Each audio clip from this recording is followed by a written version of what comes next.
मैं संतोष जी बिल्लोरे से अनुरोध करूंगा कि कृपया गुरुदेव अच्युतानंद जी का स्वागत करें।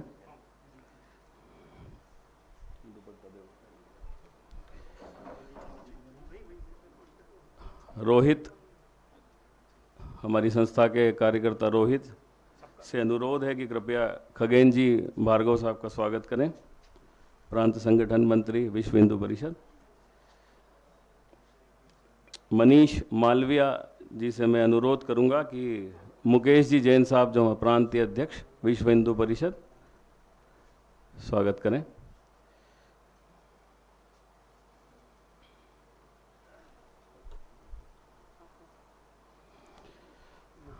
हाँ, मुकेश जी जैन प्रांतीय अध्यक्ष विश्व हिंदू परिषद, कृपया तालियों की गड़गड़ाहट से स्वागत हो।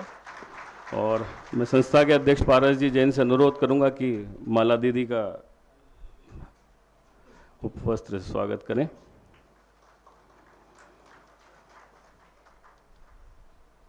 आज का विषय बहुत ही गंभीर है और इस विषय पे चिंतन समाधान के लिए हमारे बीच मौजूद हैं माननीय मिलिंद जी परांडे। मैं आगे की पूरी कार्यवाही के लिए श्रीमती विनी गुप्ता जी को आमंत्रित करता हूं और उनको मंच उनके हवाले करता हूं। और आगे की कार्यवाही श्रीमती विनी गुप्ता। बहुत बहुत धन्यवाद भाई साहब आपका। आप सभी को महाशिवरात्रि की बहुत बहुत शुभकामनाएं। एक बहुत अच्छे दिन पर हम एकत्र हुए हैं, महाकाल के बहुत समीप, और आज मिलिंद जी का सानिध्य मिला है, साथ मिला है हम सभी सनातनियों का। आपका बहुत बहुत स्वागत है और बहुत बहुत धन्यवाद। जो समय आप हमें देने वाले हैं ये हम सबके लिए बहुत मूल्यवान होने वाला है, बिल्कुल निश्चित बात है। तो बिना समय व्यर्थ किए मैं आगे बढ़ती हूँ। विश्व हिंदू परिषद एक ऐसा नाम जिसके लिए हम सबके मन में बहुत सम्मान है। समझ आता है इस नाम से ही कि एक वैश्विक संस्था है जो हिंदुओं की है और हिंदुओं के लिए है। आप इससे पहले और भी कई पदों पर रह चुके हैं, बजरंग दल भी उनमें से एक है। ये ऐसी संस्थाएं हैं जिनके बारे में हम जानते हैं, सुनते हैं, लेकिन आज आपसे समझना चाहते हैं, क्योंकि आज का युवा इन संस्थाओं को कुछ अलग सानिध्य में, कुछ अलग परिप्रेक्ष्य में जानता है। अगर किसी से बात करें विश्व हिंदू परिषद की तो उन्हें लगता है, या बजरंग दल की, तो उन्हें लगता है कि ये लोग सिर्फ ऐसी जगहों पर जहाँ शायद प्रेमी युगल होंगे या कुछ होंगे वहाँ तोड़फोड़ कर रहे होंगे, या कुछ ऐसे लोग भी होंगे जिन्हें लगता है कि हाँ ये आंदोलन करते हैं या कुछ मोर्चे निकालते हैं। लेकिन असल में विश्व हिंदू परिषद, बजरंग दल, ये क्या है, क्या इनका उद्देश्य है, वो मैं सबसे पहले आपसे समझना चाहूँगी। धन्यवाद दीदी। यहाँ उपस्थित दोनों भी पूज्य संत, दोनों के चरणों में प्रणाम करता हूँ। और यहाँ इस कार्यक्रम के लिए एकत्र आए हुए अपने विश्वम इस संस्था के सभी श्रोतागण। भारत की स्वाधीनता के बाद में उस समय के पूज्य संतों के मन में यह विषय आया, मुख्य रूप से जो विश्व भर में उस समय घूम रहे थे, जैसे स्वामी चिन्मयानंद जी वगैरह, कि विश्व भर के अनेक देशों में जो हिंदू समाज फैला हुआ है उसके बारे में, उसके संस्कार, उसका भविष्य और उसका संगठन कौन करेगा, क्योंकि भारत तो अभी स्वाधीन हुआ है, तो ऐसा कोई ना कोई एक संगठन की आवश्यकता है। वैसे ही अनेक प्रकार से जो हिंदू भारत के बाहर गए थे, उसमें कैरिबियन देश जो यहाँ से लगभग 14,000 किलोमीटर दूर है, तो वहाँ से एक व्यक्ति भारत आई थी और उन्होंने कहा कि हमको पुजारियों की आवश्यकता है, हमारे मंदिरों के बारे में कौन मार्गदर्शन करेगा। तो वो भारत सरकार के पास गए, तो भारत सरकार ने कहा कि हम तो केवल हिंदू के बारे में नहीं सोचेंगे, हम तो सेक्युलर है। तो इसलिए फिर उनको लगा कि भारत स्वतंत्र हुआ है तो विश्व भर के हिंदुओं के बारे में भारत सोचेगा, मगर वो अनुभव नहीं आया तो उनको एकदम कठिनाई हो गई। तो फिर उस समय किसी ने बताया कि एक संगठन है संघ, उसके प्रमुख को जाकर आप मिलिए तो वो शायद कुछ मार्ग निकालेंगे। तो वो पूजनीय गुरुजी उस समय थे, तो उनको मिलने के लिए गए। वो जो व्यक्ति आए थे वो त्रिनिदाद से आए थे, उनका नाम कपिल देव ऐसा था। तो फिर ये प्रश्न बताया तो उन्होंने कहा कि ठीक है, हमने तो इस बारे में सोचा नहीं था, तो अभी सोचेंगे। तो फिर भारत के अंदर भी ऐसा दिखाई दिया कि अनेक प्रकार के प्रश्न भारत में अभी भी है कि जिसके बारे में कोई सोच नहीं रहा है। एक गोरक्षा का विषय है, मतांतरण का विषय है, भारत के शिक्षा नीति के बारे में विषय है, अनेक प्रकार के विषय ऐसे आ रहे थे कि जिसके बारे में कुछ होते हुए नहीं दिखाई दे रहा था। तो फिर इसके बारे में विचार कौन करेगा? और जिस तरह की राजनीति चल रही थी वो राजनीति हिंदू को जातियों में बांट रही थी, तो हिंदू एकता की भी बात कौन करेगा? तो ऐसा सारे पूज्य संतों को जो चिंता थी, तो फिर ऐसे सभी पंथ संप्रदायों के साधु संत एकत्र आए और उन्होंने स्वामी चिन्मयानंद जी के आश्रम में मुंबई में विश्व हिंदू परिषद की स्थापना की। तो ये भूमिका है। और इस स्थापना के समय जैन, बौद्ध, सिख, बाद में शैव, वैष्णव वगैरह वगैरह ऐसे सभी परंपराओं के अनेक साधु संत यह एकत्र आए थे और विश्व हिंदू परिषद की स्थापना इन सब ने मिलकर की। किसी ने अपने पंथ संप्रदाय धर्मधारा का आग्रह नहीं रखा, क्योंकि वह यह चाहते थे कि विश्व हिंदू परिषद ऐसा संगठन रहे कि भारत में उद्भूत सभी धार्मिक परंपराओं का योगदान वो समझने वाला हो, किसी एक पंथ, भाषा, जाति का वो संगठन न हो। और इसलिए फिर उसमें से विश्व हिंदू परिषद प्रारंभ हुई। 2-3 बातें थी उसमें। एक तो हिंदू संस्कारों का जो क्षरण हुआ है, उस कारण से अनेक समस्याएं हैं भारत में। जैसे कि अभी का जो विषय जनगणना का आएगा, तो उसमें लोग बता रहे कि आप हिंदू करके मत लिखो। अभी ऐसा कई लोग समझा रहे, यानी आप आपकी जाति लिखो, आप आपका संप्रदाय लिखो, मगर जनगणना में ऐसा मत लिखो कि आप हिंदू है, क्योंकि लोग यह चाहते कि इस देश में हिंदुओं की संख्या कम दिखाई दे। ये हिंदू देश नहीं है। ये यदि आबादी कम कम होते जाएगी तो फिर सब लोग कहेंगे हमारी जाति की हम बात करेंगे, हमारी भाषा की करेंगे, तो अपने आप देश बिखर जाएगा। ये षड्यंत्र है, और देश ही नहीं रहेगा तो कुछ भी नहीं टिकेगा। और इसलिए फिर यह जो इस तरह के विषय हिंदू समाज में बढ़ाने का प्रयत्न चल रहा है, यह संस्कारों के विषय। दूसरी बात कि हमने अपना धर्म ठीक से समझा है क्या? यानी एक तरफ हम मूर्ति की भी पूजा कर रहे हैं। अभी हमने एक चित्र के सामने दीप प्रज्वलन कर लिया, तो एक माउंटेड चित्र, उसने हमने प्रणाम भी किया, तो मान लिया कि यहाँ भगवान का अस्तित्व है।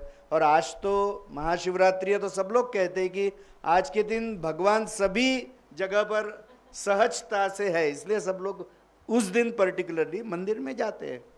तो ऐसा कहने वाला हिंदू, गाय की पूजा करने वाला हिंदू, विग्रहों की, मूर्तियों की पूजा करने वाला हिंदू दूसरे जाति का हिंदू आ जाता है तो सम्मान से व्यवहार नहीं कर सकता है। तो हमारा अध्यात्म कहाँ है? यानी हमारी केवल फिलॉसफी है कि आचरण है? यह मुख्य प्रश्न है। और इसलिए अनेक कुरीतियां आ गई। एक तरफ हम देवियों की पूजा कर रहे हैं, एक देवियों की पूजा करने वाला अकेला हिंदू है विश्व में, दूसरा कोई नहीं है। और फिर कन्या भ्रूण हत्या करने वाला भी हिंदू है, ईसाई मुसलमान नहीं है कन्या भ्रूण हत्या करने वाला। तो हमारा धर्म कहाँ है फिर? दहेज नहीं लाया तो अपने गृह लक्ष्मी को कष्ट देने वाला भी हिंदू है। तो हमारा धर्म कहाँ है? तो हमारे तत्व ज्ञान का हमारे आचरण से संबंध है क्या? यह हिंदू का सबसे बड़ा संकट है।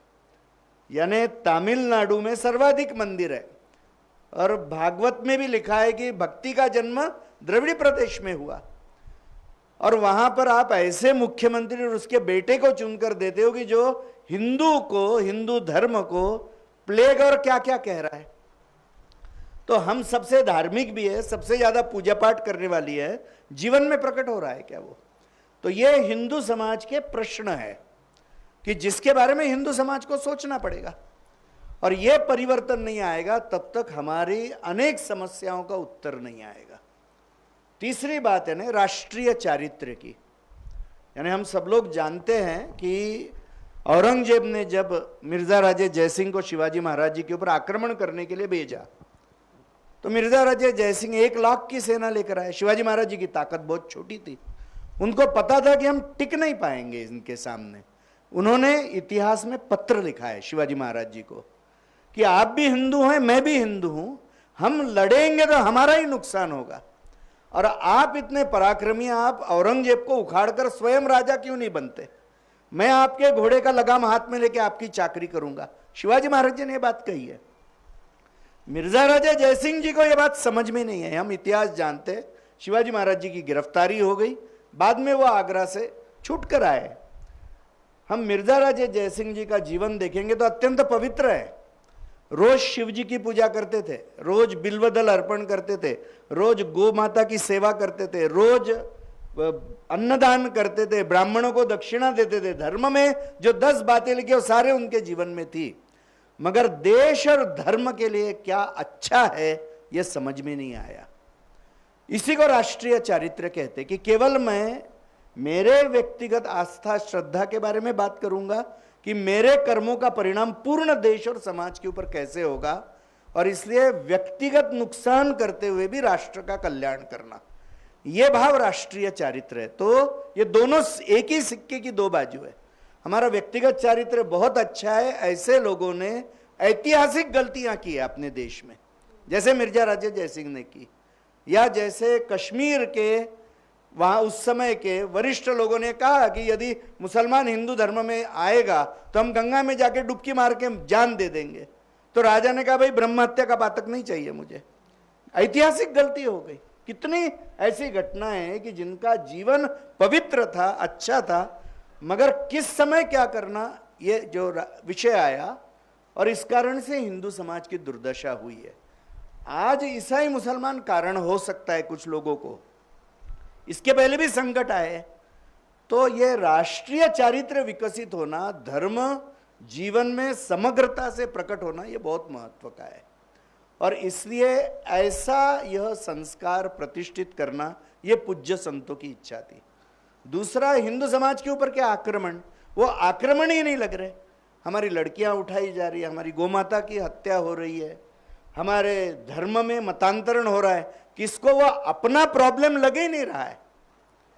आज भी अनेक लोग नंदी जी को प्रणाम करके शिव जी को अर्पण करेंगे, और नंदी जी की पूजा करे बगैर शिव जी की पूजा पूर्ण नहीं होगी।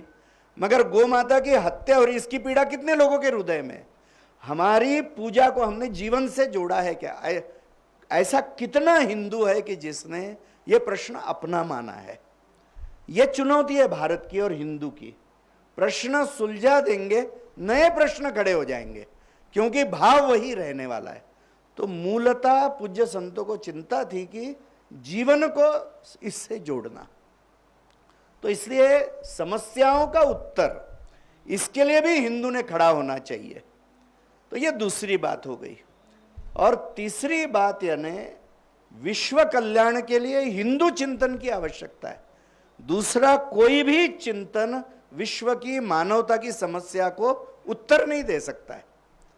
अभी हमारे पास में त्याग, तपस्या सब कुछ है, मगर आज इस जो हम कहेंगे तत्वज्ञान को, इसके साथ में सामर्थ्य नहीं है, इस तत्वज्ञान के साथ में वैभव नहीं है, इस तत्वज्ञान के साथ में यश नहीं है, उस तत्वज्ञान का सम्मान नहीं होगा। आज वो कहते कि हिंदू चिंतन का अनुवर्तन हम क्यों करें, जब करोड़ों लोग गरीब रेखा के नीचे, जहां जाति और भाषा के आधार के ऊपर यह समाज आपस में झगड़ रहा है, और आप इतने गरीब है, अपयशी है, 1000 साल का गुलामी का कलंक आपके मस्तक के ऊपर है, आपका तत्वज्ञान हम क्यों पालन करें? और इसलिए इस समाज को वैभवशाली, सामर्थ्यशाली, निर्दोष और समाज खड़ा करेंगे तो हिंदू चिंतन विश्व कल्याणकारी चिंतन करके स्वीकारा जाएगा। तो ये जो परम वैभव की जो बात है, इसमें ये ऐसी अनेक बातें आती है। यदि हिंदुस्तान हम खड़ा करेंगे, इसलिए अनेक प्रश्नों का मूलभूत उत्तर देना है, और वो देने के लिए हमको उस स्थिति में भी रहना है, और इसलिए ये खड़ा करना ये पूज्य संतों ने किया है। और इसलिए आज आप देखेंगे पूज्य संतों ने जो पहला प्रयत्न किया कि हर्षवर्धन के सत्ता के बाद में, यानी 900,000 साल के बाद में पहली बार विश्व हिंदू सम्मेलन जो प्रयाग में हुआ, उसमें सभी पंथ संप्रदाय के लोग एकत्र आए। कुंभ में तो आते थे सभी लोग, मगर हर एक का अपना अपना था। और इससे पूज्य संतों को यह भी चिंता थी कि संपूर्ण सभी लोगों ने एकत्र बैठकर हिंदू धर्म की रक्षा के बारे में सामूहिक चिंतन करना चाहिए। ये जो सामूहिकता है, यह लाने का प्रयत्न, यह भी एक बहुत बड़ा कारण था। तो ये विषय लेकर विश्व हिंदू परिषद के सारे कार्य चल रहे हैं। इसमें मैं जोड़ दूं जी कि केवल तत्वज्ञान, मैं भी तत्वज्ञान ही बोल रहा हूं, उसका कोई मतलब नहीं है। और इसलिए विश्व हिंदू परिषद हजारों सेवा कार्य आज चला रही है कि शिक्षा, स्वास्थ्य, स्वावलंबन, इसके लिए यदि हम व्यवस्थाएं खड़ी नहीं करेंगे तो समाज का उत्थान संभव नहीं है। पेट नहीं भरा होगा तो बहुत कम लोग हैं जो भजन ठीक से कर पाएंगे, ऐसा कहा ही है। बहुत, यानी ये तो बहुत छोटे प्रश्न कुछ लोगों को लगेंगे, मगर जिनको भोजन ही नहीं मिल रहा उनके लिए तो वही सबसे महत्व का प्रश्न है। और इसलिए ऐसे भी काम अपने समाज के उत्थान के हम कर रहे हैं। बिल्कुल। आज का जो विषय है, जो कि है सनातन के समक्ष चुनौतियां और उनके समाधान, तो मैं चुनौतियों पर आती हूँ। और अगर मैं ये शब्द बोल रही हूँ सनातन के समक्ष चुनौतियां, तो बहुत सारे लोगों के मन में वो शब्द आ गए होंगे जो मेरे मन में है, लव जिहाद। लव जिहाद रोज़ाना सुनने में आने लगने वाला एक ऐसा मुद्दा है। आए दिन छोटी बच्चियों के साथ, किशोरियों के साथ ये घटनाएं हो रही हैं। आप इसे कैसे देखते हैं, कितना व्यापक है? क्योंकि हमने कई बार ये देखा है कि विश्व हिंदू परिषद जैसी संस्थाएं सामने आई हैं, बच्चियों को बचाया है, कुछ को घटनाओं से पहले भी बचाया है। तो आप इसे कितना व्यापक देखते हैं, कितनी बड़ी ये समस्या आज की तारीख में? देखिए, मैं एक बात कहना चाहूँगा। आपने किशोरियों की बात की। 2023 के जुलाई माह में आप गूगल सर्च कर सकते हैं, मैं जो कह रहा हूँ उसको, न्यूज़ है इसके बारे में। संसद में प्रश्न पूछा गया था कि पिछले वर्ष कितनी महिलाएं गायब हो गई भारत में।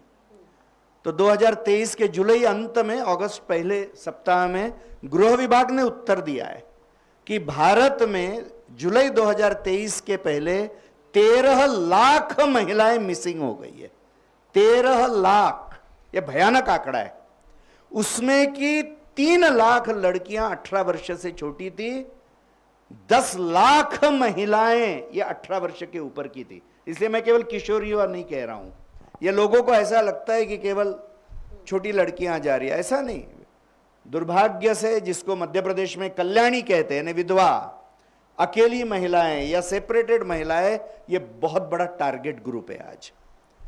और इसलिए ये तो 2 वर्ष के आंकड़े, मैं ये नहीं कहूंगा कि 13 के 13 लाख लोग ये क्या कहेंगे लव जिहाद के शिकार है, मगर ये आंकड़ा बहुत बड़ा है। और मुसलमानों का एक वर्ग बहुत योजना पूर्वक रीति से ये टारगेटिंग कर रहा है। आज विश्व हिंदू परिषद भारत का सबसे बड़ा संगठन है कि जो 10,000 से ज्यादा लड़कियों को वापस लाता है। प्रतिवर्ष आंकड़ा बदलता है और यह सारा झंझट वाला काम है। दुर्भाग्य से वो परिवार भी उनको स्वयं स्वीकारने को तैयार नहीं रहते। तो ये वापस आए हुए कन्याओं का, महिलाओं का पुनः विवाह करके देना, और ये मैं बहुत सौभाग्य मानता हूं कि अपने समाज में ऐसे युवक है कि जो विवाह करने के लिए तैयार है। यानी भगवान श्री कृष्ण का उदाहरण हमारे सामने है। नरकासुर का वध करके लोग उपहास में भगवान श्री कृष्ण का नाम लेते हैं ना, कि मराठी में तो एक गाना भी है, योगी म्हणुनी उपहासाने भोगी परमात्मा। ऐसा एक स्वयं भगवान श्री कृष्ण गीत गा रहे। ऐसा है कि भाई मैं योगी हूं, मगर लोग उपहास से भोगी कहते क्योंकि मैंने 16,000 महिलाओं से विवाह किया। मगर भगवान ने विवाह क्यों किया? उनको अपना नाम दिया भगवान ने, उनको प्रतिष्ठा दी कि वो राजकन्या ही थी। कोई वो राजा भी उनको स्वीकारने को तैयार नहीं थे। उनको सम्मान दिया। उनकी गलती नहीं थी, वो समाज की गलती थी कि उनका अपहरण हो गया। शौर्य कम पड़ा। नरकासुर का जो दर्प था वो इतना बड़ा था कि यह हो गया। तो आज स्थिति यही है, परिवार भी स्वयं स्वीकारने को तैयार नहीं है।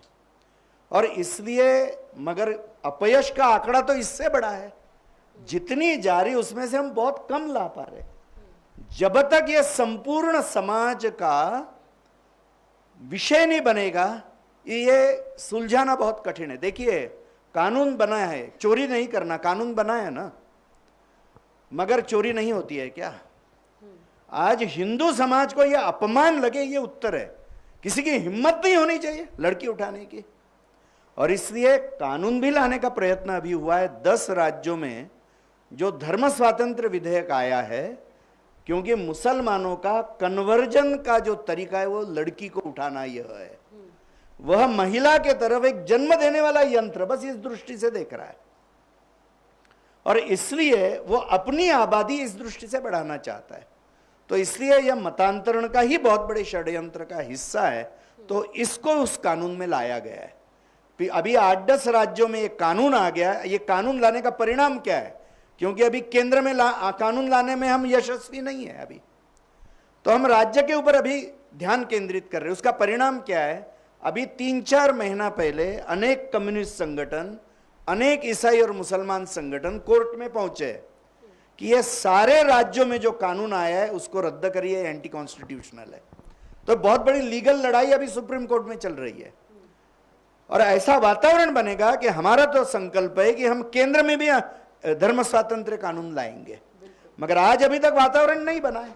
आज हमारी शक्ति कम पड़ रही है, मगर लक्ष्य तो वो है। और आज 10 राज्यों में इनके नीचे गर्म जगह हमने बना दी, इसे भागते फिर रहे, क्योंकि अभी कानून बन गया कि 50 लाख की फाइन बनेगी या और कुछ होगा, संस्था का रजिस्ट्रेशन कैंसिल हो जाएगा, व्यक्ति करेगा तो संस्था भी कारण करेंगे। तो प्रगति हो रही है, धीमी प्रगति है, कुछ लोगों को धीमी लग सकती है, मगर प्रगति है, दुर्गति नहीं है, इतना पक्का।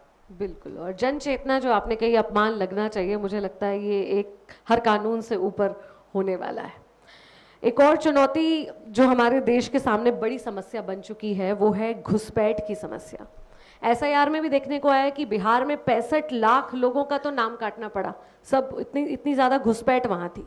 तो अब इन्हें रोकने के लिए, इन्हें वापस भेजने के लिए आप किस तरह से, विश्व हिंदू परिषद किस तरह से सरकार को इसके लिए बाध्य कर सकती है? देखिए, 65 लाख का जो बिहार का आंकड़ा है वो पूरा घुसपैठियों का नहीं है, यानी ये भी हमने समझना चाहिए। SIR जो बनाया गया केवल वो घुसपैठ के लिए नहीं बनाया गया है। अनेक लोग एक शहर छोड़ के दूसरी जगह चले जाते हैं, अपना नाम कैंसिल नहीं करते, या अनेक लोगों की मृत्यु हो जाती, उनका भी कैंसिल नहीं करते। तो जो गलत टाइप के राजनीतिक दल हैं वो उनके नाम से मरे हुए लोगों का वोटिंग करवाते हैं। ये ढूंढने के लिए कराए, उसमें ये भी पकड़ में आते हैं। तो घुसपैठ के भी लोग ध्यान में आ रहे, उत्तर प्रदेश में भी आ रहे, बंगाल में भी आ रहे, असम में भी आ रहे, तो वो तो उपयोग हो रहा है। देखिए, बहुत बड़ी चुनौती है, मुख्य रूप से म्यांमार और बांग्लादेश से यह मुस्लिम घुसपैठ हो रही है। जब हम घुसपैठ कह रहे तो हमको मुस्लिम घुसपैठ कहना चाहिए, केवल घुसपैठ नहीं कहना चाहिए, क्योंकि बांग्लादेश से और पाकिस्तान से और अफगानिस्तान से आया हुआ हिंदू, जैन, बौद्ध, सिख, मैं चारों शब्द बोल रहा हूं, हमारे लिए तो सब अपने हैं और यहीं के हैं, सब एक ही है, ये हम मानने वाले लोग हैं, है ना। इसलिए, मगर सरकारी भाषा वैसी, इसलिए मैं बोल रहा हूं, वो कानून भी वैसा है। इसलिए इनको शरणार्थी करके नागरिकता देने की बात सरकार ने की है, वो CAA कानून है। SIR में घुसपैठ की बात हुई है, वो मुस्लिम घुसपैठ के लिए है, CAA मुसलमानों के लिए नहीं है, क्योंकि ये तीनों देश, अफगानिस्तान, बांग्लादेश और पाकिस्तान, इस्लामिक देश है।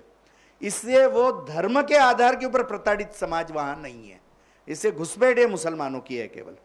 अभी करोड़ों लोग ऑलरेडी घुस गए हैं, और दुर्भाग्य से पैसे देकर भ्रष्ट व्यवस्था के कारण से भारत की नागरिकता या कार्ड भी ले लिया। हम आसाम की केस जानते होंगे कि एक संसद को जेल भेजना पड़ा कि वो नागरिक नहीं था, वो संसद बनने तक पहुंच गया था। तो हमारी सिस्टम कितनी गड़बड़ाई हुई है अभी। और इसलिए आज भी आप अंडमान जाएंगे तो मुझे कुछ लोग मिले, उन्होंने कहा कि आप 5-6 हजार रुपया मालदा में जाके दे दीजिए या दक्षिण 24 परगना में, आपको आधार कार्ड मिल जाएगा बंगाल में, और सभी के आधार कार्ड एक ही जिले के। ये कैसा संभव है? तो यह जो भ्रष्टता दिखाई दे रही है, सिस्टम गड़बड़ाई है। और ऐसे लोग यदि हमारे पॉलिटिकल प्रोसेस में आएंगे और ये हमारे देश के सरकारें चुनेंगे तो ये बहुत खतरनाक है हमारे लिए, और इसलिए इनको रोकना ही चाहिए, एसआईआर करनी चाहिए। आज अभी भी लगभग 600-700 किलोमीटर बंगाल का जो जगह है बॉर्डर, वह अभी भी खुली है। उधर हम अभी भी फेंस नहीं बना पा रहे क्योंकि बंगाल की राज्य सरकार अभी भी जगह नहीं दे रही है।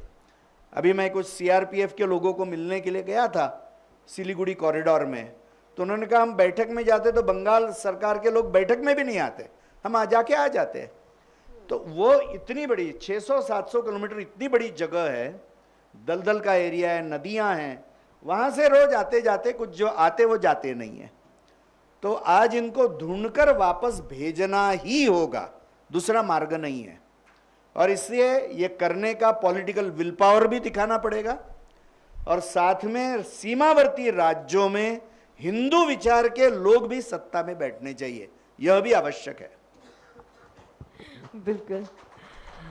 अब लव जिहाद और घुसपैठ के बाद एक जो सबसे बड़ी समस्या जिसे कह सकते हैं वो जनसंख्या विस्फोट और उसका असंतुलन। एक वर्ग विशेष के जनसंख्या बहुत बढ़ रही है, जबकि हिंदुओं की जनसंख्या की जो बढ़ने की गति है वो धीमी बल्कि रिवर्स है। आपने वर्ग विशेष वगैरह ऐसा पॉलिटिकल क्यों बोल रही है आप? हिंदू तो नहीं है पक्का। बिल्कुल। तो आप बोलिए ना। तो जो बोलना मुस्लिम है। जनसंख्या जो है वो बहुत तेजी से बढ़ रही है और इस वजह से जनसंख्या विस्फोट हो रहा है जो कि असंतुलित है। आप इससे किस तरह के नुकसान भविष्य में देखते हैं और इसके लिए क्या किया जाए? देखिए, दो कारणों की तो बातचीत हमने कर ली। एक लव जिहाद एक बहुत बड़ा कारण है जनसंख्या असंतुलन के लिए, और अभी किसी ने स्टेटमेंट दिया है, एक मुस्लिम नेता ने अभी 2-3 दिन पहले दिया कि हम दो और हमारे 2 डजन। अच्छा। यानी हिंदू अभी संकोच कर रहा है, हम 2 और हमारे 2 बोलने के लिए भी संकोच कर रहा है, वहां पे वो डजनों की बात कर रहा है। तो ये जब मानसिकता है तो संकट है। इसलिए लव जिहाद बहुत महत्व का है संकट करके, क्योंकि वो महिला से लेके जाके हिंदू वंश का उच्छेद कर रहे और मुस्लिम वंश बढ़ा रहे, इतना कैलकुलेटेड वे में कर रहे। ये महत्व का कारण। दूसरी घुसपैठ। तीसरा विषय जो इसमें वो मतांतरण है। यानी अभी मुझे लगता है कि सरकार थोड़ी बहुत प्रयत्न किया सरकार ने, तो कुछ हजार संस्थाओं का FCRA, foreign contribution regulation act, इसके ऊपर पाबंदी लाया, मगर ये लाने के बाद भी पिछले वर्ष के आंकड़े आए कि ईसाइयों के लिए लगभग 18 से 20 हजार करोड़ रुपया एक वर्ष में आया है। इतना पैसा, यानी हमारी तो सारी प्रॉपर्टी बेच देंगे तो भी इतना पैसा नहीं जमा होगा। इतना इनका एक वर्ष की आमदनी बाहर से, इतना धन ईसाई संगठनों का इसमें लग रहा है। हजारों कार्यकर्ता है उनके, पेड कार्यकर्ता की जो ये काम कर रहे हैं। और दूसरी बात की मुस्लिम संस्थाओं को भी पैसा आया है, तो ये धन हिंदू के मतांतरण में लग रहा है। एक हिंदू ईसाई या मुसलमान बनता है तो आपको दिखाई देगा कि गोहत्या प्रारंभ हो जाती है, लव जिहाद की घटनाएं, दंगे। तो एक हिंदू हिंदू नहीं रहना यह समग्रता से संकट है। और देश का विभाजन भी धर्मांतरण के कारण से हुआ कि हिंदू आबादी कम हो गई, आप आपको सुरक्षित नहीं रख सके, देश को अखंड नहीं रख सके।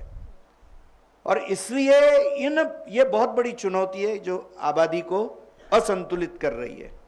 और चौथा कारण हम सबसे जुड़ा हुआ है। अभी जो सर्वे पिछले वर्ष किया गया जनगणना का, जनगणना तो 10 साल में एक बार होती है, शेष वर्षों में सर्वे होता है। इस वक्त का सैंपल साइज 80 लाख लोगों का था, और जो बर्थ रेट आया है भारत का वो 2 आया है। एक नाम बोला जाता है जिसको कहते हैं रिप्लेसमेंट रेट। रिप्लेसमेंट रेट ये पूर्ण विश्व में सभी समाजों के लिए, कोई भी धर्म के अनुयायी हो और किसी भी देश का हो, एक ही है पूर्ण विश्व में, वो है 2.1। यानी अर्थ है कि एक महिला अपने जीवन काल में कितने बच्चों को जन्म देगी, that is called replacement rate. वह 2.1 है। This is a scientific number. इसका अर्थ समझना है कि माँ बाप यदि घर में इनकी मृत्यु हो गई तो 2 से आबादी कम हो गई। और घर में यदि कम से कम 2 बच्चे होंगे तो 2 से आबादी बढ़ गई तो आबादी रिप्लेस हो गई। और इसलिए किसी भी समुदाय की आबादी कांस्टेंट रखनी है तो घर में कम से कम 2 बच्चे चाहिए। अभी 2.1 बोला है तो 0.1 तो बच्चा होता नहीं है, तो वो तो 2 बच्चे या 3 बच्चे, इसका अर्थ है। अभी मुसलमानों का जन्म दर जो मैं से जैसा मैंने कहा हम 2 हमारे 2 डजन, ये जिनकी वृत्ति है उनके घर उनका तो बर्थ रेट बहुत बड़ा है। और भारत में केवल 3 राज्य है जिसमें मध्य प्रदेश नहीं आता है कि जिनका बर्थ रेट आज 2.1 है। 3 राज्य केवल, एक है गुजरात, दूसरा है उत्तर प्रदेश और तीसरा है बिहार। बाकी शेष भारत के हर राज्य में बर्थ रेट यह 2 से भी कम है। दुर्भाग्य से मैं इससे पर्पजली कह रहा हूं, जैन कम्युनिटी का बर्थ रेट भारत में सबसे कम है। जैन समुदाय ने सोचना चाहिए, आज वो 1.2 पे आ गया है, ये खतरनाक आंकड़ा है। दुर्भाग्य से सिख समुदाय का भी बहुत कम हो गया है, ये खतरा है। और इसलिए अन्य भी राज्यों का सबका कम है, मगर ये सबसे खतरनाक पहुंचे लेवल पे। जब तक हमारे घर में बच्चे नहीं होंगे तो बच्चों को भाई बहन नहीं होंगे। हम जिस लिविंग स्टैंडर्ड की बात कर रहे हैं कि इसके लिए हम बच्चे कम कर रहे हैं, वो बच्चे को अकेला छोड़ के आप जाने वाले हो। ये उपकार कर रहे हो कि क्या कर रहे हो उस बच्चे के ऊपर? उसकी ग्रोथ भी ठीक नहीं है, उसको भाई नहीं बहन नहीं, और एक पीढ़ी जाएगी तो काका मामा मासी कोई नहीं। क्या क्या समाज हम निर्माण करना चाह रहे हैं स्टैंडर्ड ऑफ लिविंग के नाम पर? डिप्रेशन है, अनेक तरह के विषय है। और इसलिए जो जनसंख्या असंतुलन का चौथा कारण हम स्वयं है। हिंदू समाज को मुझे आनंद है कहते हुए कि जैन साधु संत इसकी बातचीत अभी प्रवचनों में कर रहे हैं, और विवाहों में जैन समुदाय के अनेक जगह पर इसकी पब्लिक चर्चा विवाह में हो रही है। क्योंकि नई दंपति है, उसको ये समझना ही पड़ेगा, उसकी अकल ठीक नहीं होगी तो ठीक नहीं। और इससे जुड़ा हुआ विषय है कि हमारे विवाह की आयु, आज लड़कियों का भी विवाह 25-30 के आयु में हो रहा है, लड़कों का 30 के बाद में हो रहा है। कॉन्सेप्शन इज वेरी डिफिकल्ट, और बाद में आयु का गणित गलत हो जाता है। तो हमारी अभी 100 वर्ष में ज्यादा से ज्यादा 3 पीढ़ी बैठ रही है। मुसलमानों की आज 100 वर्ष में 5 पीढ़ी बैठ रही है। जनसंख्या असंतुलित हो रही है। इसलिए मुझे लगता है कि हिंदू समाज को ये बातों की चर्चा घरों में अपने अपने, हम किसी जाति बिरादरी पंथ संप्रदाय के उनके नेताओं का ये दायित्व है कि इसकी चर्चा करें। इतने जाति के लिए सब लोग खड़े रहते, इसकी भी चर्चा करें, यह बहुत आवश्यक है। तो इस तरह की जन जागृति के लिए विश्व हिंदू परिषद प्रश्न ही नहीं चला रहा है। आपने अभी मुझे अवसर भी दे दिया। जी जी बिल्कुल। अभी हमने बात की कि जैसे जनसंख्या का आंकड़ा देख रहे हैं, यहाँ 2 भी नहीं हो पा रहे, वहाँ 2 दर्जन हो जाए। इस तरह की यूनिफॉर्मिटी बहुत सारी जगहों पर देखने को नहीं मिल रही, और देश में यूसीसी आते आते यूजीसी आ गया। आप इसे कैसे देखते हैं? देखिए, अनफॉर्चुनेट है, और सुप्रीम कोर्ट में अभी इसको रोक लगी है और अधिक विचार करना चाहिए, तो होना ही चाहिए विचार। विश्व हिंदू परिषद तो जातिगत विषयों में इसलिए नहीं जाती है कि हम यह चाहते कि जो हमारे अंदर समानता की बातें उसकी बातचीत हम करें। हम विविधता के नाम के ऊपर जो हमारे अंदर की विभेद के बिंदु कुछ लोग जो खड़ा करने चाहते हैं उसी की बात करते। हमको जोड़ने वाली बातें आंखों के सामने रखनी चाहिए। जो बातों से हमारा विभाजन होगा उसकी बातचीत करने में हमको रुचि नहीं है। आज हमको धर्म जोड़ता है, आज हमको मातृभूमि जोड़ती है, और आज हमको हमारी संस्कृति जोड़ती है। इन तीनों की भक्ति बढ़ाना और इनके प्रति हमारा कर्तव्य क्या है, इसकी बातचीत करना। इसलिए हम हिंदू अस्मिता को बढ़ाने की बात करेंगे। मुझे लगता है ऐसे अनेक एक्सीडेंट्स और प्रॉब्लम्स के उत्तर हिंदू अस्मिता का जागरण है। भारत के सभी प्रश्नों का उत्तर वो अस्मिता के जागरण में है।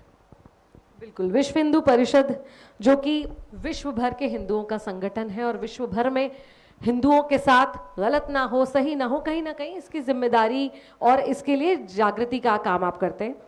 बहुत सबसे ज़्यादा जो पॉपुलर है युवाओं में क्रिकेट की बात मैं अगर करूं तो बांग्लादेश में हिंदुओं के साथ क्या हो रहा है, क्या हुआ है, हम सबको पता है।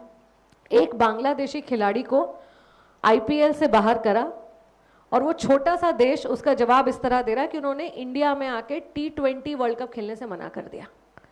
और हम इतना बड़ा देश है, इतने हिंदुओं से भरा हुआ देश है, लेकिन आज की तारीख में भी हमारा एक मैच है पाकिस्तान के साथ, इतने आतंकी हमलों के बाद भी। तो ये क्यों अब तक संघर्ष बना हुआ है? मैं आपके साथ पूर्णतः सहमत हूं।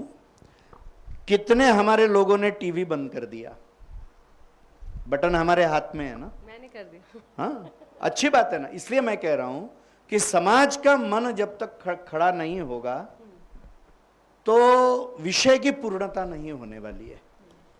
वो महत्व के विषय तो भी संपूर्ण समाज को वो महत्व के लगने चाहिए। वो उसका अंत का उत्तर है, वही उत्तर देगा। हमने राम मंदिर बना दिया, मगर ऐसा देश का वातावरण और ऐसा समाज का वातावरण बनना है कि इस देश में किसी की हिम्मत नहीं होनी चाहिए मंदिर तोड़ने की। इसके तरफ कौन ध्यान देगा? केवल मंदिर बना के नहीं होगा, मंदिर बने रहे, हमारे संतों की हत्या न हो, गाय की न हत्या हो, ऐसा समाज जब तक खड़ा नहीं होगा, इन प्रश्नों के अंतिम उत्तर नहीं है।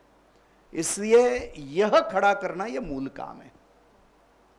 युवा पीढ़ी की बात की है हमने, तो क्रिकेट के साथ साथ नशा, ये भी एक बड़ी गहरी समस्या है। और देखने में आता है कि वही विशेष समुदाय जिसकी हम बात कर रहे थे, मुस्लिम समुदाय के लोग इस तरह के नशे को हिंदू युवाओं को देते हैं, उन्हें लत लगाते हैं और युवा इसमें डूब भी रहे हैं। इस समस्या को लेकर विश्व हिंदू परिषद का क्या विचार? देखिए, पिछले अक्टूबर नवंबर से विश्व हिंदू परिषद का जो युवक विभाग है, बजरंग दल और दुर्गा वाहिनी, उसके माध्यम से हमने ये काम बड़े प्रमाण में अपने हाथ में लिया है। अभी पिछले अक्टूबर नवंबर माह में हमने 5000 से ज़्यादा जगह पर यह युवाओं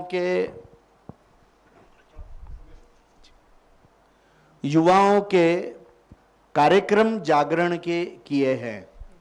उसमें बजरंग दल भी है और दुर्गा वाहिनी भी है। और उसमें हमने नारकोटिक्स डिपार्टमेंट के लोग, पुलिस डिपार्टमेंट के लोग, क्रीड़ा विभाग के लोग, स्पोर्ट्स आइकॉन्स या अन्य तरह के यूथ आइकॉन्स को साथ में रखा। और इससे कैसा परिवार का नाश होता है, शरीर का नाश होता है, करियर का नाश होता है, संपूर्ण जीवन नष्ट हो जाता है, ये विषय उनके सामने रखा है। ड्रग्स और दारू दोनों विषय लेकर। और बाद में यदि हमको यह ध्यान में आए कि यदि व्यायाम या स्पोर्ट्स के साथ युवा जुड़ता है तो इन बातों से थोड़ा पीछे हटता है। तो अभी हमने विवेकानंद जयंती 12 जनवरी से लेकर सुभाष चंद्र बोस जयंती 23 जनवरी, ये 11 दिनों में प्रखंड स्तर तक कबड्डी के आयोजन किए पूर्ण देश में। तो ये अभी एक हम विषय बढ़ा रहे हैं। और कुछ लाख युवक इन दौड़ों में आए, रन फॉर हेल्थ ऐसा भी कार्यक्रम हमने कम से कम भारत के 1500 से ज्यादा प्रखंडों में अभी आयोजित किया है। तो डी एडिक्शन यह जो विषय है यह ज्यादा टेक्निकल जैसा विषय है, तो अभी हम उसमें जा नहीं रहे, वो एक्सपर्टीज हमारे पास में नहीं है। मगर एक जागरण का विषय बजरंग दल और दुर्गा वाहिनी के माध्यम से हम बढ़ाते जाएंगे। और अभी बजरंग दल और दुर्गा वाहिनी के सभी कार्यक्रमों के भाषण का साल भर में नशा मुक्ति एक विषय रहने वाला है। और हम सभी को नशा मुक्ति की, नशे से दूर रहने की शपथ भी दिला रहे हैं, युवा संतों को बुलाकर उसमें। तो यह एक बहुत बड़ा विषय हमने हाथ में लिया है। भारत की स्थिति ऐसी है, भारत के पश्चिम में जिसको कहते हैं गोल्डन क्रेसेंट है, यानी जिसमें अफगानिस्तान, ईरान और पाकिस्तान आता है, कि जो तीनों भी देश है ड्रग प्रोड्यूसिंग, ड्रग्स का उपयोग, टेररिज्म या ऐसे करने वाले तत्व वहां पर है। तो ये बहुत बड़ा संकट है। तो ये हमारे पश्चिमी सीमा पर है गोल्डन क्रेसेंट, और हमारे पूर्वी सीमा के ऊपर जिसको कहते हैं गोल्डन ट्रायंगल है, जिसमें बर्मा, थाईलैंड और लाओस आते हैं। ये तीन देश इस्लामिक नहीं है, मगर यहां पर भी ड्रग प्रोड्यूसिंग क्षेत्र है। तो ये एक तरफ गोल्डन क्रेसेंट, एक तरफ गोल्डन ट्रायंगल, ये दोनों तरफ से ड्रग्स की आवाजाही, इसका मार्ग भी भारत है और गंतव्य भी भारत है। तो ये बहुत बड़ी चुनौती है। और भारत की लगभग 22,000 किलोमीटर से ज़्यादा लंबी सीमा है। समुद्री सीमा लगभग 7,000 से ज़्यादा किलोमीटर की है और जमीनी सीमा लगभग 15,000 से ज़्यादा किलोमीटर की है। हमारे सीमाओं के ऊपर दलदल है, रेगिस्तान है, जंगल है, समुद्र है, हिमालय जैसे पहाड़ है, तो बहुत दुर्गम तरह की भी सीमाएं हैं। और अभी पंजाब में जो ड्रग ट्रैफिकिंग हो रहा है उसमें मॉडर्न टेक्नोलॉजी, यानी अभी उधर ड्रोन्स का उपयोग हो रहा है। तो खेतों में जाके सीमा पार करके ड्रग्स डाले जाते हैं और वहाँ के कुछ जो सीमावर्ती क्षेत्रों के कुछ लोग हैं जिनकी खेती वहाँ है वो भी उसमें भ्रष्ट हो रहे हैं और प्रचंड पैसा है। यानी विश्व में इल्लीगल शस्त्र और इल्लीगल शस्त्र, इसकी बैटरी बदल दीजिए, और साथ में इल्लीगल ड्रग्स, ये सबसे बड़े व्यवसाय है इल्लीगल, इसमें टर्नओवर के। तो प्रचंड पैसा इसमें उपयोग में, तो बहुत बड़ा संकट है। अभी भारत के 10 शहरों का सर्वे हुआ है, तो उसमें स्कूलों का सर्वे किया गया, तो वो 10 शहरों में ये ध्यान में आया है। हम शहर के लोग बैठे हुए इसलिए बहुत महत्व का ये विषय। Around 10% school children are drug addicts now. 8वीं कक्षा से लेके 10वीं कक्षा के बच्चे, ये जो बड़े शहरों का सर्वे भारत का हुआ है, it is only concerning those 10 cities. मगर ये खतरा है, हमको दिशा दिख रही है। और इसलिए मुझे लगता है अपने परिवारों में अपने बच्चों का व्यवहार, स्वच्छता वगैरह वगैरह, ऐसे सारे विषय जो सारा हो रहा है कि नहीं, ठीक है कि नहीं, हमको ध्यान देने की जरूरत है कि हमारे परिवारों में, हमारे विद्यालयों में, हमारे आजू बाजू में क्या हो रहा है और कहाँ ड्रग्स बेचे जा रहे हैं, इसकी जानकारी भी सुरक्षा एजेंसीज को देनी चाहिए। क्योंकि ये गोली, टॉफी, कैंडी के दुकान है, सिगरेट के दुकान है जो स्कूल कॉलेजेस के आजू बाजू में है, और इसमें लड़के लड़कियां, युवक युवती, बच्चे बच्चियां, ये सारे इसमें बलि चढ़ रहे हैं। तो ये बहुत सीरियस समस्या है और हमारी यदि युवा पीढ़ी बर्बाद हो जाती है तो देश के लिए बहुत बड़ा संकट है। इसलिए सबका विषय है, ये किसी एक संगठन या सरकार का विषय नहीं है। जितनी भी समस्याओं पर अभी तक हमने बात की, हमने ये जाना कि विश्व हिंदू परिषद और सभी हिंदू संगठन जागरूकता के लिए अनेक प्रयास कर रहे हैं। जैसे कि आपने बताया कि हर जगह बात हो रही है जनसंख्या को लेकर भी, कि जनसंख्या कम नहीं होनी चाहिए, या इस नशे को लेकर भी। लेकिन मुझे ऐसा लगता है कि एक सख्त कानून, जैसे कि आपने बताया कि लव जिहाद के लिए जहां कानून बने वहां धीमी गति से सही लेकिन रिजल्ट्स देखने को मिल रहे हैं, तो किस तरह से आप लोग, जबकि सरकार तो हमारी विचारधारा वाली सरकार के रहते, तो शायद हम इन पर सख्त कानून बनवाने के लिए कुछ नहीं किया जा सकता अभी? देखिए, प्रयत्न तो कर रहे हैं। इसलिए जैसा मैंने कहा कि मतांतरण के विरुद्ध लगभग, जैसे कर्नाटक होगा, गुजरात होगा, झारखंड होगा, हिमाचल होगा, उत्तराखंड होगा, उत्तर प्रदेश होगा, ऐसे अनेक राज्यों में यह कानून आ गए हैं और ये पिछले 3-4-5 वर्षों में आए हैं। और ये कहने में मुझे आनंद है कि विश्व हिंदू परिषद की उसमें भूमिका रही है। हम तो ला नहीं सकते कानून, हो तो किसी न किसी सरकार को या राजनीतिक दल को ही लाना है, मगर एक बातचीत, एक इंटरेक्शन, एक दबाव, उसकी पूर्व तैयारी, समाज का भी मन बनाना, तो ऐसे अनेक विषय लेकर हम काम कर रहे हैं। अभी हम मंदिरों के बारे में विषय कर रहे हैं वैसा ही, कि मंदिर जो हिंदुओं के कब्जे में नहीं है, तो वो सरकारी कब्जे में, मुख्यतः देश के दक्षिण के जो अनेक राज्य है उसमें।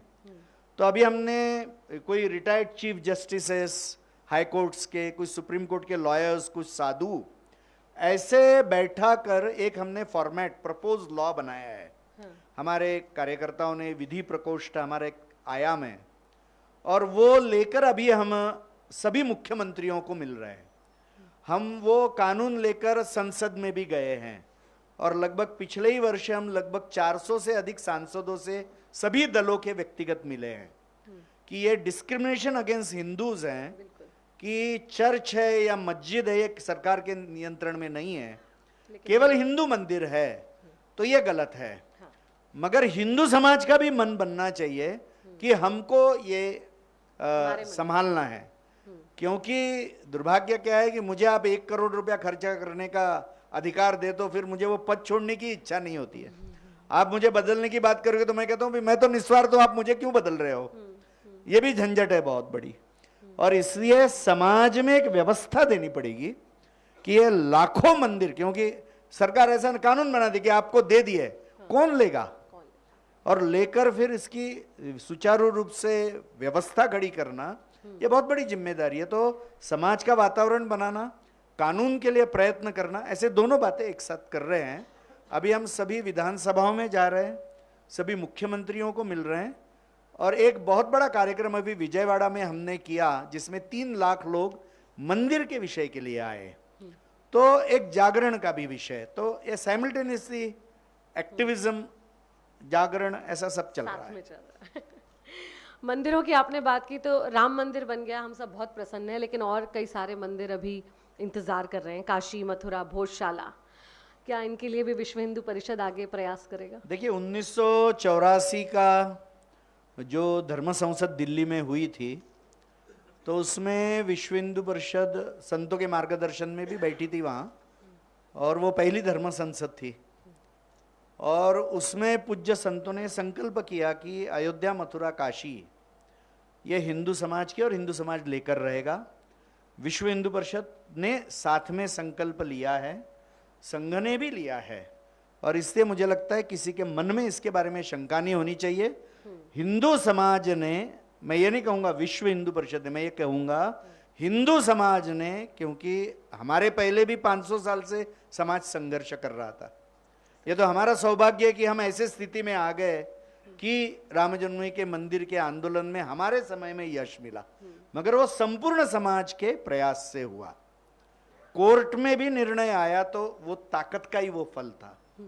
और इसलिए मुझे लगता है कि हिंदू समाज का संकल्प है कि काशी, मथुरा भी लेंगे, तो उसकी हिंदू समाज के ऊपर आप श्रद्धा रखिए, इतना ही मुझे कहना है। आप थोड़े वर्ष जीवन जीने का तय कर लेंगे तो आपके जीवन काल में काशी, मथुरा आप मंदिर करके दर्शन करने जा सकेंगे। बड़ा सुखद लग रहा है सोच कर ही। एक और बात, स्वर्गीय विपिन रावत जी कहते थे कि भारत को 2.5 मोर्चे पर युद्ध लड़ना होगा। इस कथन को मैं चाहूंगी आप थोड़ा सा विस्तार से समझाएं भी, और आपकी क्या सहमति है इस पर? देखिए 2.5 मोर्चा जब कहा जाता था, वो अभी 3 होगा कि 3.5 होगा ये भी लोग सोच रहे हैं, यानी, मगर हम 2.5 मोर्चा की अभी केवल बात करेंगे। तो एक पाकिस्तान और चाइना, ये 2 मोर्चे थे, और तीसरा जो आधा मोर्चा था वो इंटरनल मोर्चा माना गया। एक तो जैसे प्रश्न आपने पूछे, जैसे कि घुसपैठ का विषय किया, तो करोड़ों बांग्लादेशी मुसलमान या बर्मा का आया हुआ रोहिंग्या मुसलमान ये यहाँ पर बैठा हुआ है कि जिसकी इस संविधान और देश के प्रति यह श्रद्धा नहीं है। नहीं।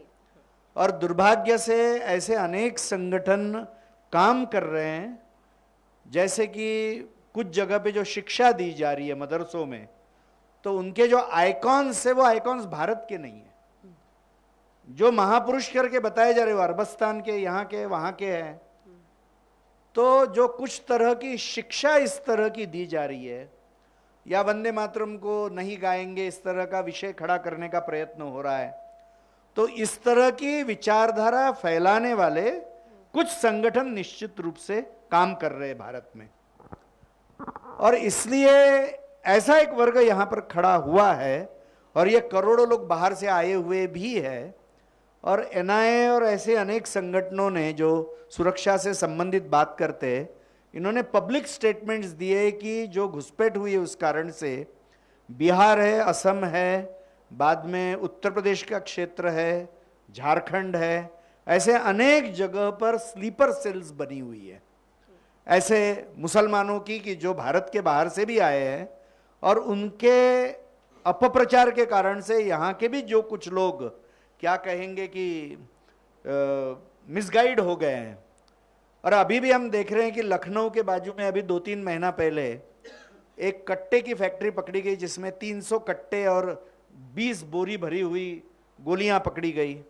या ये अल फतह यूनिवर्सिटी, जिसमें सारे पढ़े लिखे डॉक्टर्स ये भी पकड़े गए, और 3000 किलो यानी 3 टन अमोनियम नाइट्रेट की जो एक्सप्लोजिव्स बनाने में उपयोग में आता है वो पकड़ा गया। बस के ऊपर 250 किलो आरडीएक्स पकड़ा गया। या ये चंगूर वगैरह कौन कौन है वो लोग जो नेपाल सीमा के ऊपर लव जिहाद के इतने बड़े षड्यंत्र, और इनके बैंक अकाउंट्स में 300 करोड़ से ज्यादा रुपए मिले, एक आगरा में अभी पकड़े गए। तो ये जो विषय सारे चल रहे हैं यह आधा फ्रंट है इस तरीके का सोचने वाला। और कुछ लोगों की आप भाषण सुनेंगे, कुछ मौलवियों के या कुछ राजनीतिक नेताओं के कि हमको 10 मिनट 15 मिनट दे दो और पुलिस हटा दो तो हम संभाल लेंगे। तो ऐसे जो कुछ तत्व है, इस कारण से यह एक वातावरण बना हुआ है कि एक संकट यहां पे खड़ा हो सकता है। क्योंकि जितनी आतंकवादी भारत में घटनाएं हुई तो उनको तो लॉजिस्टिकल सपोर्ट भारत के अंदर से मिला है ना, भारत के अंदर से मिला है। या हलाल सर्टिफिकेशन करने वाले जितने संगठन हैं, इनके वेबसाइट्स पे जाके आप पढ़ेंगे कि ये रजिस्ट्रेशन के पैसे का उपयोग हम क्या करेंगे। तो दे हैव डिक्लेयर्ड कि जिनके ऊपर गोहत्या के आरोप है, जिनके ऊपर टेररिज्म के आरोप है, उनकी केसेस हम लड़ेंगे। तो जो पब्लिकली जो ऐसा स्टैंड ले रहे, ऐसे जो विचार के लोग हैं, ये आधा फ्रंट है। और इसलिए ये इंटरनल सिक्योरिटी के लिए संकट है। करोड़ों घुसपैठ किए हुए जो बांग्लादेशी और बर्मीज मुसलमान हैं, और कुछ उनके झांसे में आए हुए यहाँ का जो एक वर्ग है, यहाँ पर काम करने वाली सीमी या पीएफआई जैसे संगठन हैं, या इंडियन मुजाहिदीन जैसे संगठन हैं, या अनेक ऐसे अलगाववादी संगठन हैं। तो इनका एक नेटवर्क है, दुर्भाग्य से इनके फॉलोअप है। और आईएसआईएस संगठन जो ऑनलाइन सारा प्रचार करता है और जिसको आज के टर्मिनोलॉजी में लोन वुल्फ अटैक्स कहा जाता है, इस तरह का इंडोक्ट्रिनेशन जहां पे ऑनलाइन चल रहा है, ये तत्व कहाँ है पता नहीं है। और इसलिए यह जो एक क्रिमिनल एक्टिविटी आउटराइट यहाँ चलने वाली, तो यह एक देश के अंतर्गत सुरक्षा के लिए यह संकट। इसलिए भारत की सरकार, भारत के पुलिस, भारत की सुरक्षा एजेंसियां, इंटेलिजेंस एजेंसीज, मिलिट्री इसकी चिंता तो करेगी, मगर हिंदू समाज का भी यह दायित्व है, एक जिम्मेदार नागरिक इस नाते, कि हम देश की सुरक्षा के बारे में निश्चित रूप से कार्य करें।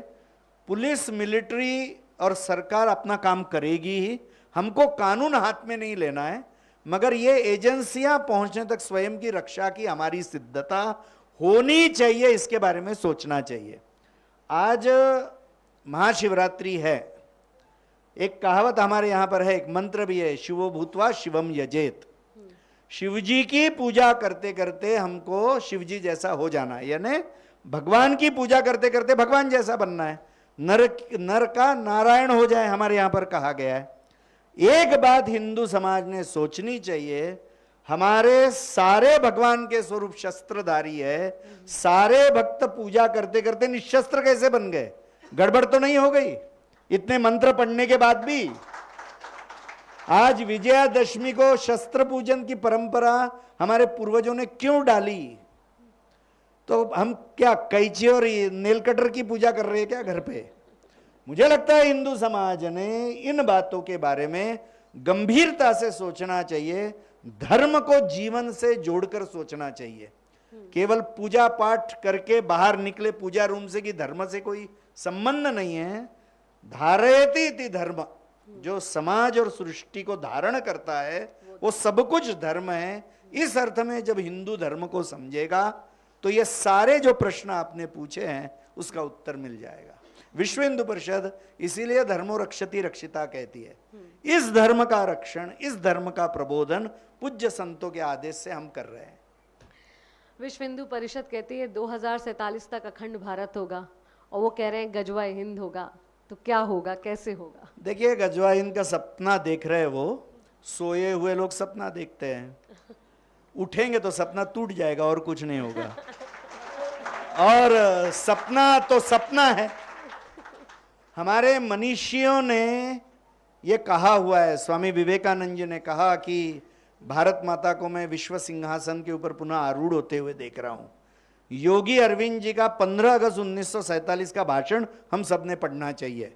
पहले दिन यानी विभाजन होने के बाद में, स्वाधीनता के पहले दिन, और उन्होंने भी यही कहा है कि भारत को विश्व का नेतृत्व करना है, मगर उसकी प्री कंडीशन उन्होंने बताई है उनके पहले दिन के भाषण में, इसलिए मैं कह रहा हूं वो बहुत महत्व का है। उन्होंने कहा भारत की शक्ति तभी प्रकट होगी और विश्व का नेतृत्व भारत तभी करेगा जब भारत अखंड होगा। और वो कहते, एक शब्द प्रयोग करते कि ये भारत का प्रारब्ध है, it is the destiny of Bharat, और Bharat will fulfil that destiny. मैं ये इसलिए कह रहा हूं, ये जो मनुष्य है, ये वर्तमान, भूत और भविष्य के परे देखने वाले लोग हैं। हम तो वर्तमान भी ठीक से नहीं देख पाते, वो सबके परे देखने वाले लोग हैं। इनके शब्द झूठ नहीं हो गए, मगर उन्होंने एक बात और भी कही थी कि धर्म के आधार के ऊपर, उन्होंने रिलीजन शब्द प्रयोग किया, रिलीजन के आधार के ऊपर, क्योंकि भारत का विभाजन हुआ, जब तक भारत अखंड नहीं होता है, रिलीजन के, मजहब के आधार के ऊपर भारत खंडित होने का खतरा बना रहेगा। और इसीलिए हर हिंदू को अपने हृदय में वो भाव निर्माण करना है कि भारत को मुझे अखंड करना है। ये जब तक हर हिंदू का संकल्प नहीं बनेगा, यह जो बात है यह सत्य नहीं होगी। मुझे लगता है कि यह संकल्प यदि हिंदू बना लेगा तो 1947 बहुत दूर की बात हो गई, उसके पहले ही भारत अखंड हो जाएगा। जी बिल्कुल, और मुझे लगता है कि शुरुआत इसकी हो चुकी है, क्योंकि इतनी सारी समस्याएं जो अब तक बढ़ गई, उसका एक बड़ा कारण था कि हम बात ही नहीं करते थे, इस बारे में विचार नहीं करते थे, इसकी बात नहीं करते थे। लेकिन अब बात कर रहे हैं और इसके प्रति जागृति आ रही है, तो इसका असर भी हमें देखने को जरूर मिलेगा। आज महाशिवरात्रि पर एक प्रश्न और, गौ माता जो हम सबके लिए बहुत पूजनीय है, एक गौ सम्मान आह्वान भी किया, एक अभियान का आपने, गौ सम्मान अभियान संतों द्वारा चलाया गया कि भाई गौ को राष्ट्रमाता का दर्जा मिले और उनके संहार को रोका जा सके। इसके विषय में क्या देखते हैं आप कि हमें ये दोबारा देखना न पड़े ऐसी घटनाएं? देखिए, हमारे शास्त्रों ने तो कहा है कि जिस भूमि में गौ माता का खून बहता है वहाँ का कोई भी पुण्य सफल नहीं होता है, वहाँ का कोई भी कर्म फलदायी नहीं होता है। ये हमारे शास्त्रों ने कहा है और ये वास्तविक बात है। हमारी दुर्दशा के अनेक कारणों में वह भी एक कारण है, मगर यह प्रश्न जटिल भी है, क्योंकि आज हमारी कृषि भी यंत्रों के ऊपर आधारित हो गई है। लोगों को बैल जन्म लेता है तो संकट लगता है कि क्या करेंगे अभी इसका, और इससे वो बैल को बेचने को निकलता है, क्योंकि कृषि में अभी गोवंश को जगह नहीं बची है।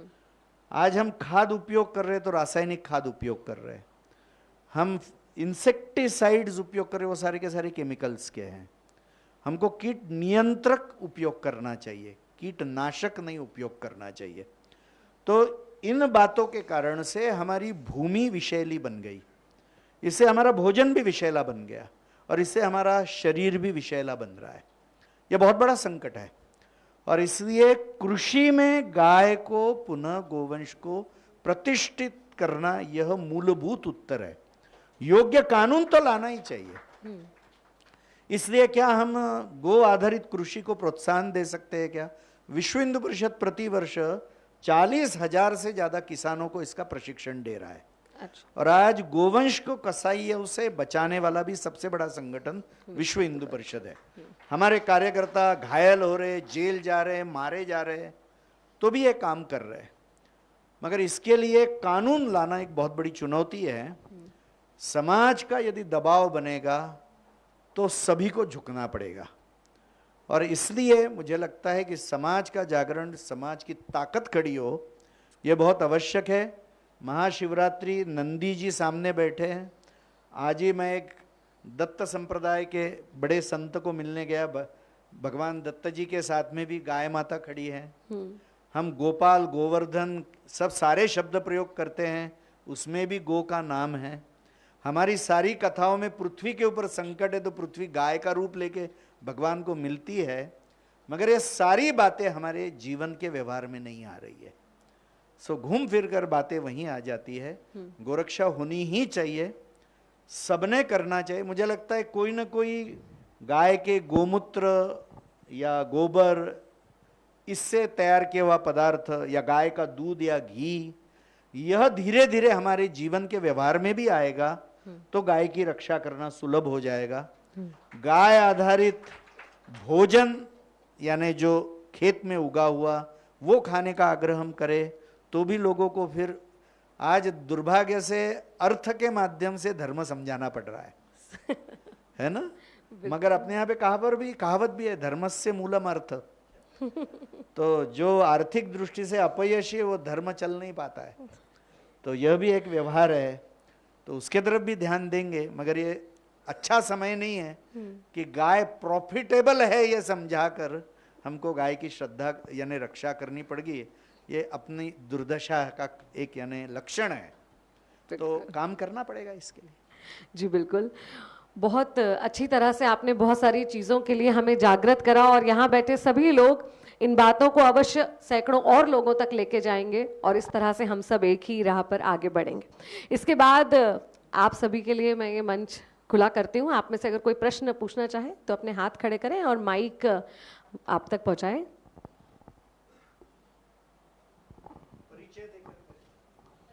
परिचय देकर करें और थोड़ा सा शॉर्ट में करेंगे हम, ताकि सभी को कवर अप कर पाएं। और मेरा नाम दुर्गा प्रसाद शर्मा है। बचपन से ही मैं जुड़ा हुआ हूँ हिंदू संगठनों से। मेरे को एक बात ज़रूर कहना है कि आपने बहुत अच्छी बात बताई कि हम आम लोग जो श्रोतागण हैं वो लोग भी तैयार हैं। तो मैं कई बार सोचता हूँ कि जैसे भगवानों के पास भी सारे अस्त्र हैं, तो आप में कोई भी संस्था कोई भी लेवल पर हम लोगों को आसान तरीका बताएं कि हमारे घरों में शस्त्र कैसे लाए जाएं, क्योंकि सब चाहते सब हैं पर किसी को आइडिया नहीं मालूम कि कहाँ सही मिलेगा कहाँ गलत मिलेगा और इसका दुरुपयोग नहीं होगा। सब बातें कुछ पता नहीं हमको। Thank you. क्या है, कौन से प्रश्न कहाँ पूछना ये भी कुशलता का विषय है, और कौन से प्रश्नों का उत्तर कहाँ देना ये मेरे लिए भी कुशलता का विषय है। समझने वाले को इशारे काफी है। मैं कैलाश चंद खंडेलवाल गौ सेवा भारती से जुड़ा हूँ। अंतिम प्रश्न जो दीदी ने किया था अभी, जब हमारे देश के सभी साधु संतों को अब एक अभियान चल रहा है तो केंद्रीय कानून क्यों नहीं बनता है? तो 2 इंजन की सरकार, 3 इंजन की सरकार, सारी हमारी जो सरकारें अपनी है, फिर भी गोवंश को हत्या का ये जो कलंक है ये केंद्रीय सरकार से केंद्रीय कानून क्यों नहीं बन रहा अभी तक? उत्तर तो लंबा हो जाएगा और केंद्र सरकार के लिए तो मैं यहाँ बैठा नहीं हूँ। हमारी की भी अपेक्षा है कि केंद्र में कानून बने। वो बनने तक राज्यों में बनाने के लिए अभी हम प्रयत्न करेंगे, दोनों जगह बनाने का प्रयत्न करेंगे। किंतु सीधा उत्तर है हमारी शक्ति अभी कम पड़ रही है। सीधा उत्तर यही है, उस उत्तर में सब कुछ आ गया।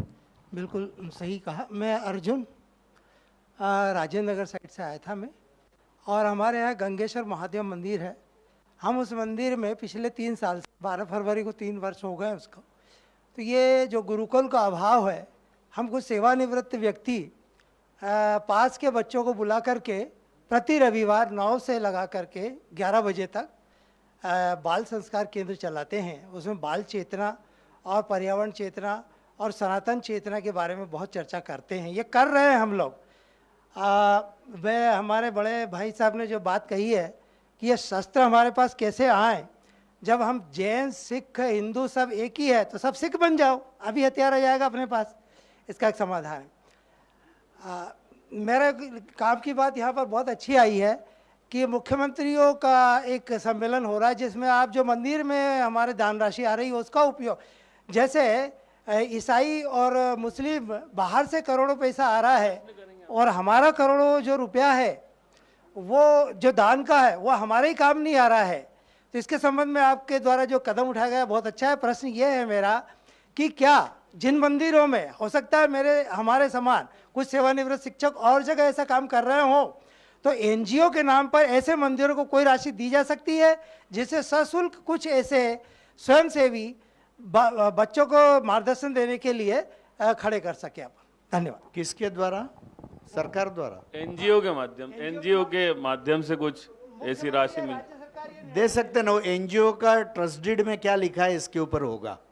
यानी वो यदि रिलीजियस टाइप का होगा एनजीओ, तो उसके ऑब्जेक्टिव्स में यदि लिखा होगा कि वो धार्मिक काम के लिए दान दे सकते हैं तो वो दे सकते हैं, क्योंकि एनजीओ तो हम खुद बनाते हैं, तो उसके नियम कानून हम खुद लिखते हैं।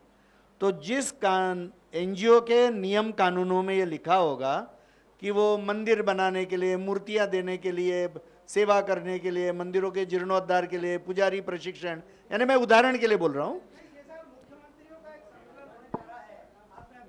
नहीं, मैंने कहा एनजीओ सरकार नहीं बनाती है, सरकार के साथ में केवल रजिस्ट्रेशन होता है।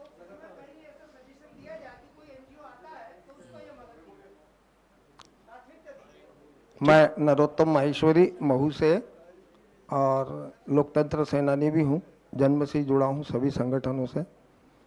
एक सुझाव था कि जैसे अपने मंदिरों में दान का पैसा आता है, तो क्यों ना हम जैसे मेडिकल कॉलेज हॉस्पिटल के पास में होते हैं, इस तरह से गुरुकुल की स्थापना मंदिरों से जोड़कर कर दी जाए, तो वो मंदिरों की सेवा भी करे और धर्म का, अपना हिंदू समाज का प्रचार भी करे।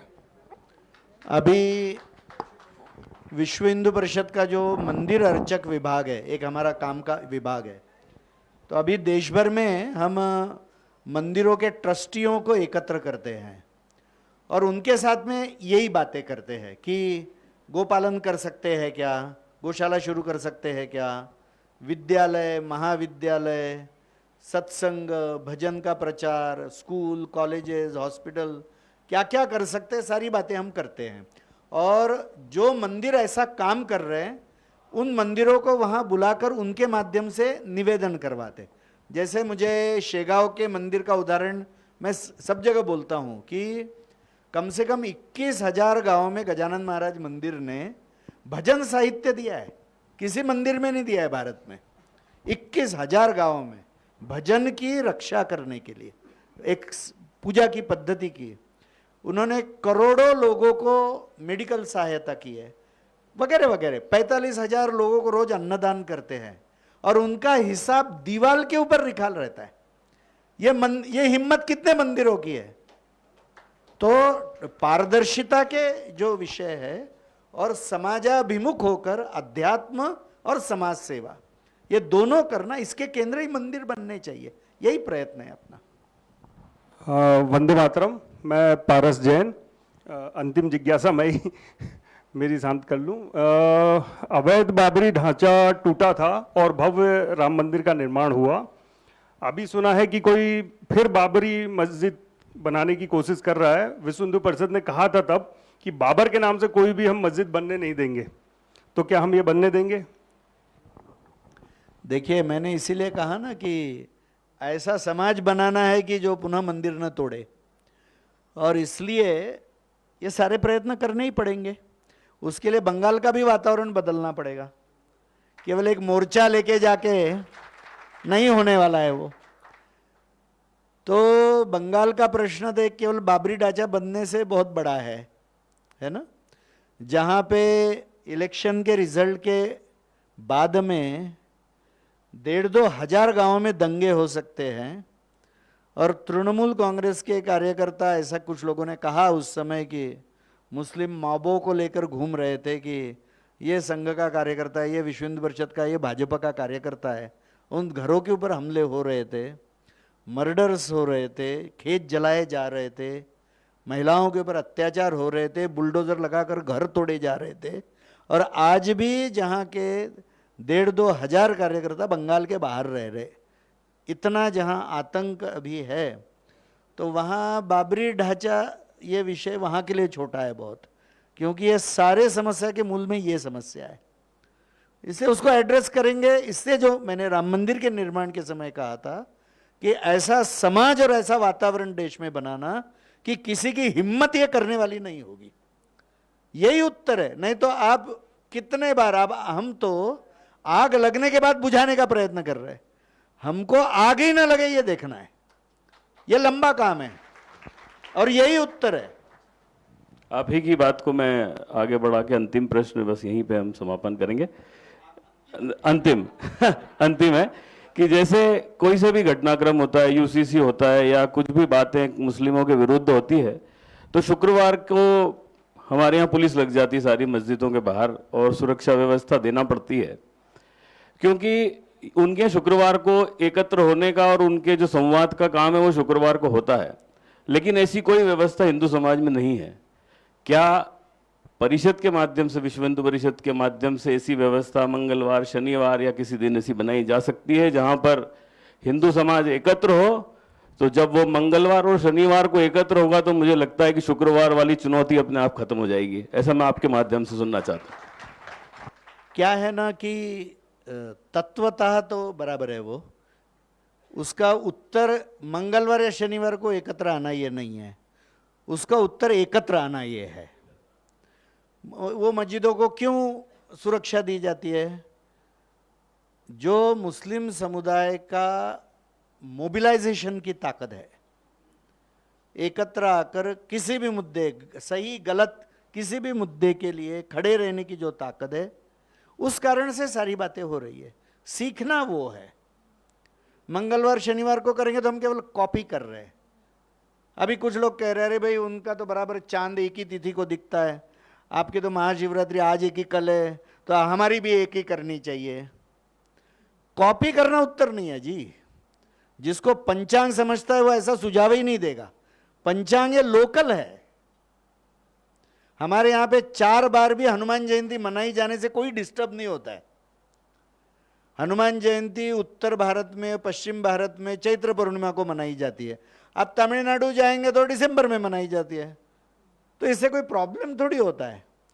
हमारे यहाँ पे हनुमान जी का जन्म 4-6 राज्यों में हुआ ऐसा सब लोग मानते, तो लोग परंपरा से जुड़ रहे, क्या प्रॉब्लम है? हनुमान जी को फॉलो करना है, ये इसके ऊपर झगड़ना नहीं है। हमारी सोच में अंतर है, इसलिए द्वारका ये है कि वो है, माने हम उनके जैसे न बनना ये उत्तर नहीं है। हमारे उत्तर अलग तरीके के रहेंगे, तो इससे उसके लिए प्रयत्न करना चाहिए। हम शुक्रवार को, फिर मैं कहूँगा हमारे तो हनुमान जी हम तो मंगलवार को ही एकत्र आएंगे, हमारे तो शिव जी हम तो सोमवार को ही आएंगे। हमारे तुरंत झगड़े। एकत्र आना, आप सोमवार को आओ, मंगलवार को आओ, कब भी आओ, एकत्र आओ और बाद में हिंदू करके एकत्र आओ।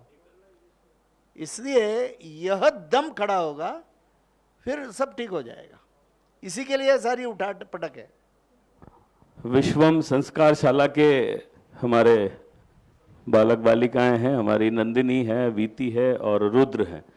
ये वंदे मातरम के साथ इस कार्यक्रम का विधिवत समापन होगा। आप सभी अपने स्थान पर खड़े हो जाएं और इन्हीं के साथ इनके प्रशिक्षक श्री केशव जी गुप्ता वंदे मातरम के लिए मैं आमंत्रित करता हूँ।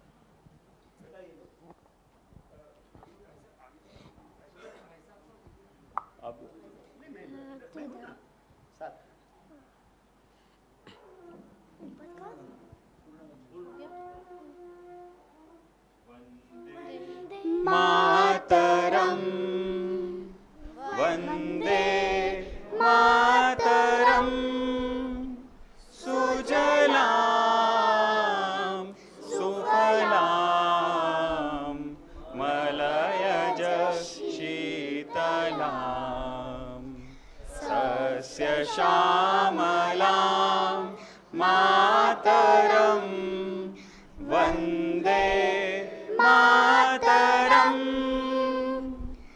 वंदे मातरम शुभ्रज्योत्स्ना पुलकितयामिनी फुल्लकुसुमिता द्रुमदलशोभिनी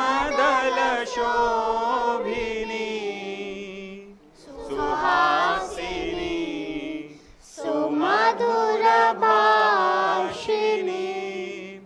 सुखदां वरदां मातरं वन्दे मातरं वन्दे मातरं कोटि कोटि कंठ कल कल निनाद कराले कोटि कोटि भुजे धृत खर करवाले अबला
प्रहरणधारिणी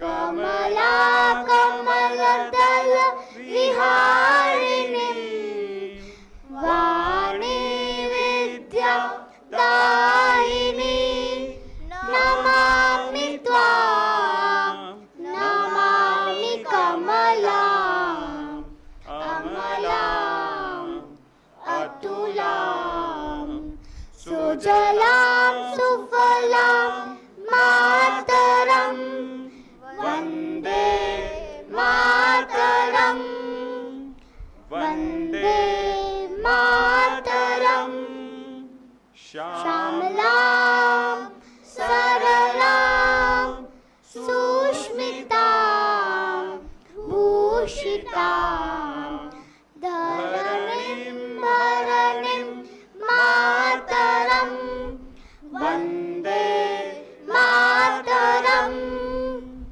वन्दे मातरं भारत माता की जय भारत माता की जय भारत माता की जय। वाह, मस्त, बहुत अच्छे।